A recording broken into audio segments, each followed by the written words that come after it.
Hello বন্ধুরা, সবাই কেমন আছেন? ভালো আছেন, সুস্থ আছেন? আমি একটু দেখাচ্ছি ছোটো ছোটো বাচ্চাদের খেলাধুলার দৃশ্য।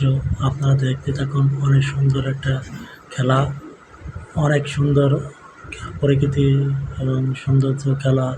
বাচ্চাদের কীভাবে বাচ্চাদের ছোটো ছোটো বাচ্চাদের খেলাধুলা করতেছে, অনেক সুন্দর লাগতেছে দেখতে। অনেক সুন্দর সুন্দর খেলার জায়গা এটা। অনেক সুন্দর সুন্দর বাচ্চাদের খেলাধুলা দেখানো হচ্ছে। আপনারা দেখতে থাকুন। অনেক সুন্দর সুন্দর জায়গা। আপনারা মাঝে মাঝে এখানে ঘুরতে যাইবেন। ঘুরতে গেলে ভালো লাগবে। ঘোরা মানুষের শরীরে সুস্থ থাকে। অনেক সুস্থতা মানুষের কামনা। আপনারা দেখতে যাবেন, মাঝে মাঝে সবাই ঘুরতে যাবেন। অনেক সুন্দর লাগবে এই জায়গাটা। ছোটো ছোটো বাচ্চাদের জন্য অনেক সুন্দর খেলার জায়গা এটা। আপনাদের বাচ্চারা থাকলে বাচ্চাদের নিয়ে যাইবেন ঘুরতে। অনেক সুন্দর, অনেক ভালো লাগবে দেখতে। সবাই ভালো থাকুন, সুস্থ থাকুন। আল্লাহ হাফিজ।